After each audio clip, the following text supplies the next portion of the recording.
ancient people that used this stuff as a fire material had to keep it completely dry or it didn't work at all. Okay, so it's no use if you're out in the woods and you're stuck in a bad situation, you have to make a fire with a spark. You have to get it dry. Hey, it's Greg here with Outdoors in the Cheap. It's a windy day out in the woods, and I'm going to talk about chaga today. And I'm going to come at it from a different angle than usual, because I'm going to make the argument that it's just not something you need if you're out in the woods trying to get by. It's basically a material used for fire. You can also use it for tea. You can also smoke it, as far as I know. So we got a tree right here with some chaga on it. And I don't know, I'd say a 1 kilometer radius, there might be one tree, right? So number one, it is hard to find, right? If you were in the woods and you were trying to make a fire and you thought chaga might help you, it would be hard to find straight up. You might not find it, okay? So let me show you what it looks like, okay? And I got some actually saved here in my pocket from a previous occasion when I gathered some, but there's a tree right here with fresh, real, live chaga. All right, so this tends to be what it looks like. You'll have a birch tree. It's hard to tell, but this is a birch tree. When chaga appears in a birch tree, it's in the process of killing the tree. Okay, that doesn't mean you should kill the chaga. That's how it lives. But basically, it sends its you know, it's a fungi, and it sends all of its whatever it's called, mycelium, into the tree, and it kills the tree. And nevertheless, when you find it, it's black like this. It looks like a burn mark. Okay, looks very much like charcoal. And if you get into it, let me grab my knife here. If you get into it inside, see if I'm trying to do this with one hand. Oh, it's sort of there. You can see it's sort of gold. It's a lighter color. This is really old stuff. It's not. This might be dead, but it's a lighter color inside. If you've got really good stuff, it has a gold appearance. Okay. Whether you're using it for tea or like almost like a coffee, sort of a brew, or for fire starting or whatever, the fresher it is. That stuff out there looks a bit more in better shape. Of course, I can't reach that, but it's sort of gold inside. I've got some in my pocket that I harvested at a previous occasion. So the number one argument that bushcrafters tend to make about chaga and why you should have it along is it's really good for coaxing a spark into an ember. I'll talk about that a little bit more as we go along here. But really, in all practicality, if you're in the woods, whether you're hunting or fishing or just camping or practicing bushcraft in some way, you've probably got, if you're like me, you've got a Bic lighter, you've got a pack of matches, and you've got a ferro rod. So you don't need, chaga offers no, it's not helpful for starting a fire with any of those things. It doesn't give you any advantage, really, okay? The main value of the birch tree isn't its capacity to host chaga, it's the birch bark, right? That is much more important, right? The usefulness of the birch tree is the birch bark. The chaga is useful, but it's just, in all practicalities for the modern bushcrafter, you don't need it to start a fire. And it's actually not as useful for starting fires as you might think. And it's going to be a shocking statement, so I'm going to back it up in a minute here. I'm just going to find a place to talk where it's not so damn windy. By contrast, like if you are using chaga to start a fire, then you're in a forest. I mean, there's other types of trees that will host it, but it's most commonly found in the birch bark, right? If you're looking for chaga, you're going to do a lot better if you're in a birch bark forest. So if you're in a tree, this is a dead tree here, totally dead, okay? But if you're in a tree or in a forest with birch trees, you're going to have to examine like 100 or 1,000 birch trees to find chaga.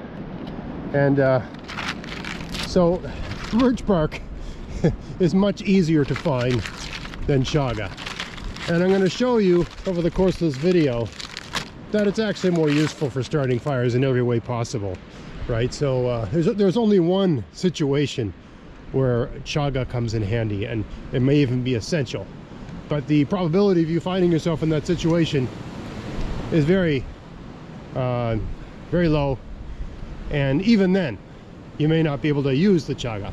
Okay, let me find a quiet place and I'll expand more on this theme. All right, so here's the birch bark I just gathered, and here's some chaga I gathered years ago. It's been just sitting in my house. Every once in a while I make chaga tea out of it, and you know, get whatever health benefits that that has to offer. This is what it looks like when it's sort of like really good, like golden like this. Okay, all right. A lot of bushcraft guys that have YouTube channels try to sell this stuff like it's some sort of magic stuff. It's really nothing special, and if you lived in the right ecosystem, you can find it. Anyway, the point I want to make in this video is that this chaga will only take an ember if it's bone dry. Notice how I have it in a plastic bag? Okay, when you find it in nature attached to a tree, especially in the kind of environments it likes to be in, it's wet. It's soaking, wringing wet all the time. It is useless as an ember material. It has to be bone dry to take an ember. Birch bark will basically go from spark to flame even when it's wet to some extent, but chaga will not. So let's have a look here. I got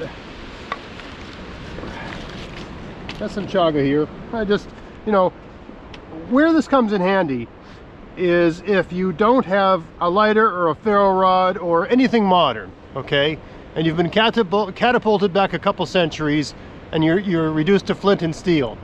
What makes chaga so unique is that it has a very low flash point, right? The temperature needed to turn it into an ember, okay, the amount of heat needed to make it become an ember is very, very low.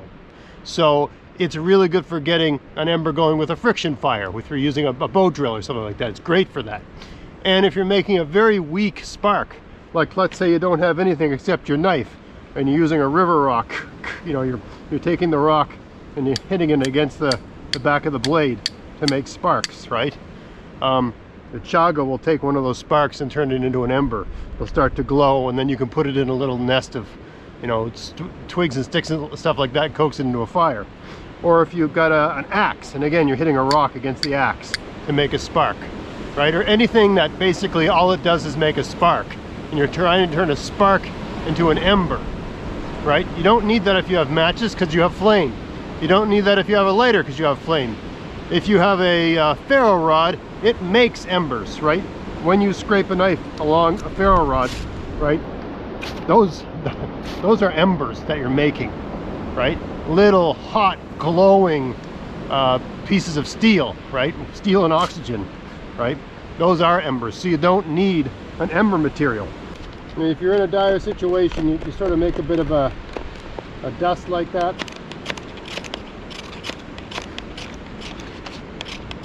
Right? With enough persistence and with enough effort.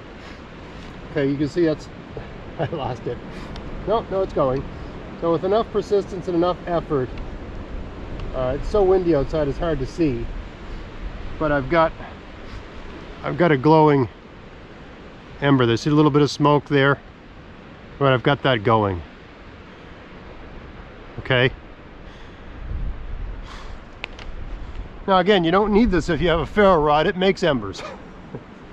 But that's the value of chaga. You can see that's going, right? So the value of chaga is that you've got the slightest bit of a spark of some kind.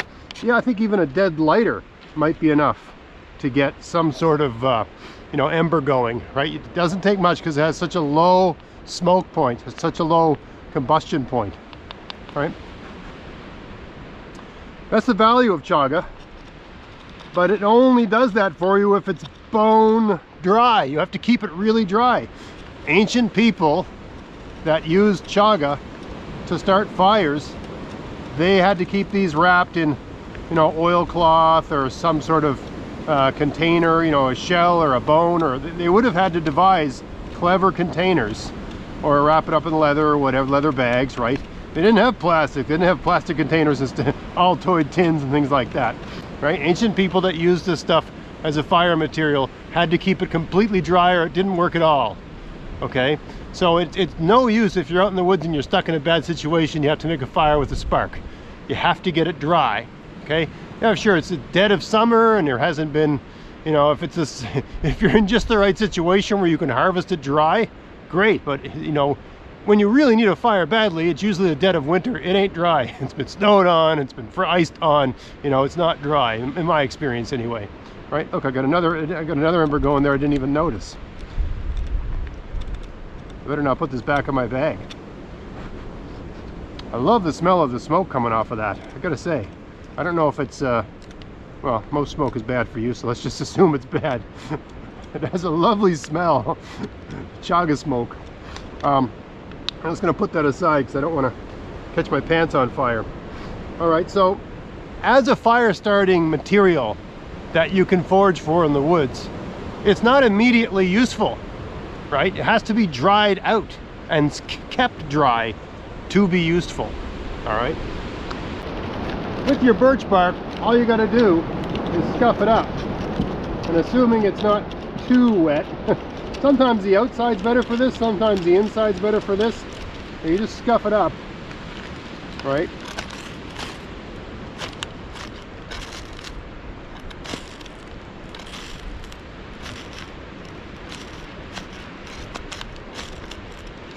There we go, flame. Okay, so the birch bark is much easier to find, and it'll actually take, you know, an ember from a ferro rod, or it'll also light using a match or a lighter, right? So this is the more useful fire starting material. I mean, exploring the uses of chaga and figuring out how to get a fire going from it and all that sort of stuff, that's a great thing to do if you want to just explore the way ancient people got fires going. But from the point of view of a person wanting to learn how to survive in the woods, how to be resourceful, how to get by with minimal gear, I don't really think this is worth it investing your time and energy into. This is something you do after you've figured out the basics, in my opinion, just for curiosity's sake, right? It's not going to be the case unless the world ends and you are catapulted back to the Stone Age, that you're going to need this. You're always going to have 1 or 2 or 3 or 4 ways to start a fire that are sort of more practical, right? This is a useful material if you've got the weakest of sparks and you're trying to coax that into an ember, or you're trying to get some sort of friction fire going, like a bow drill fire. It's really useful for that. But again, when are you going to be in that situation if you've got a number of different ways to start a fire using ferro rod, bic lighter, pack of matches, right? So that's the gist of it, right? That's chaga. It's only any use as a fire starting material if it's dry and kept dry. So it's not something you can forage for and just use right off the bat when you're in the woods. You have to find it ahead of time. It has to be premeditated and planned, right? If you're in a woods where there is chaga, luckily for you, there's birch trees, there's birch bark everywhere. This is a great fire starter. It's a great tinder. It's a great kindling. It gets everything going. If your fire isn't going, add more birch bark. Just keep adding it, right? It'll solve a lot of problems. You got wet wood, add more birch bark. Is everything wet? Is the birch bark wet? Just use it anyway, because it burns when it's wet. Okay, so in my opinion, as a basic material for starting fires in the forest, birch bark wins hands down. 1,000 times better than chaga. But you know, it's fun to explore these things, and of course you can make the tea with chaga, and perhaps you can smoke it with you know, some additive of some kind, depending on your proclivities. So just some thoughts about chaga versus birch bark and the usefulness of each. You know, in my opinion, if you're in a tight situation, chaga ain't gonna bail you out, right? It has to be dry to work. It's useful to know how to use it, and it's a great thing to explore the way ancient people got fire started. It's useful if you've only got a spark, or you know, this is the slightest spark, or you're doing a friction fire with a bow drill or something like that. But even then, it has to be bone dry to function as a sort of ember coaxing material, right? So if you're in a tight situation in the woods, the chaga ain't gonna save you.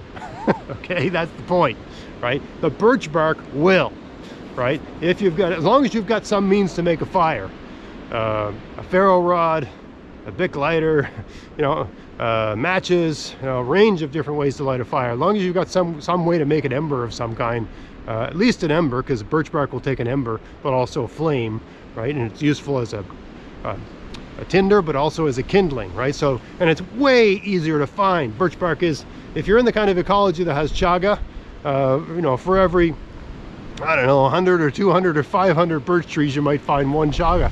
So, you know, it's just not, it just doesn't make sense to think of that as an essential survival tool in your kit.